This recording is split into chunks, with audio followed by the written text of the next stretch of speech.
বসন্তকালের একটি শ্রেষ্ঠ উৎসব হলো দোল পূর্ণিমা অথবা দোল উৎসব।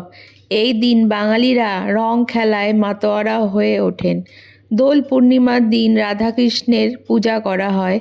এই দিন রাধাকৃষ্ণ এবং তাদের সখীদেরকে একসাথে সাজিয়ে দোল পূর্ণিমার উৎসব পালন করা হয়। এবার দেখে নেওয়া যাক 2026 সালে দোল পূর্ণিমার সঠিক তারিখ। 2026 সালের 3রা মার্চ দোল পূর্ণিমা তিথি।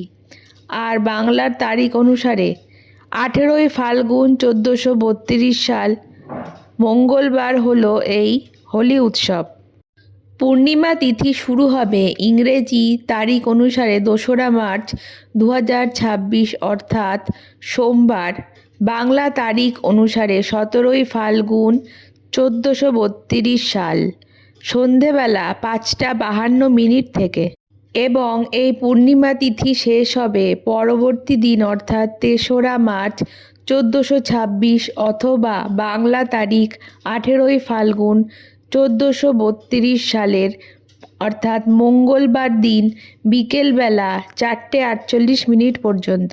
তাই দোল পূর্ণিমার ব্রত পূজা এবং নিশি পালনের জন্য ইংরেজি তারিখ 3রা মার্চ মঙ্গলবার দিনটিকেই ধরা হবে, যেটি বাংলার 18ই ফাল্গুন।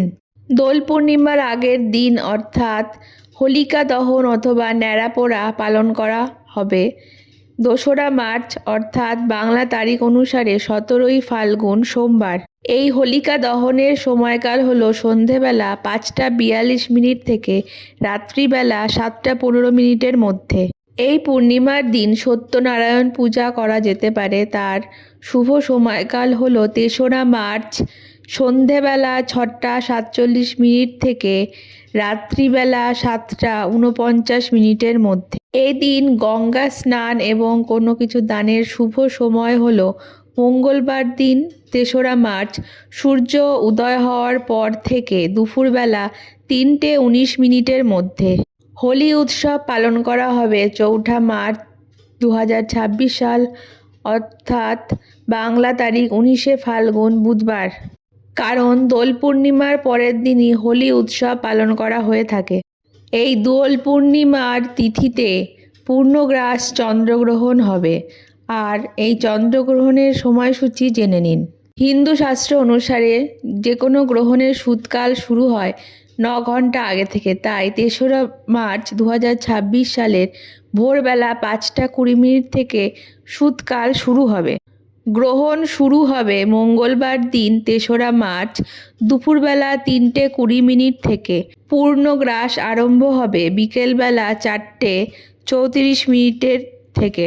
গ্রহণের মধ্যকাল থাকবে বিকেলবেলা 5:05 আর পূর্ণগ্রাস সমাপ্ত হবে সন্ধেবেলা 5:33 এবং গ্রহণ সমাপ্ত হবে সন্ধেবেলা 6:48। পূর্ণগ্রাসের স্থিতিকাল হলো 59 মিনিট আর গ্রহণের স্থিতিকাল হলো 3 ঘন্টা 28 মিনিট। এই চন্দ্রগ্রহণ ভারত এবং বাংলাদেশ থেকে দেখা যাবে। দোল উৎসব এবং দোল পূর্ণিমার পূজা আপনারা গ্রহণের আগেই সম্পন্ন করে নেবেন। আর গ্রহণ শেষ হলে তারপর সত্যনারায়ণ পূজা শুরু করবেন। সত্যনারায়ণ পূজার বিধি এবং গ্রহণের সময় করণীয় কাজ আমাদের চ্যানেলে উপলব্ধ আছে, আমরা ডেসক্রিপশানে দিয়ে দেবো। সেটি আপনারা দেখে অবশ্যই পালন করার চেষ্টা করবেন। তার সাথে সাথে এরকম আরও ভিডিও পাওয়ার জন্য আমাদের চ্যানেলটিকে অবশ্যই সাবস্ক্রাইব করে দেবেন। ধন্যবাদ।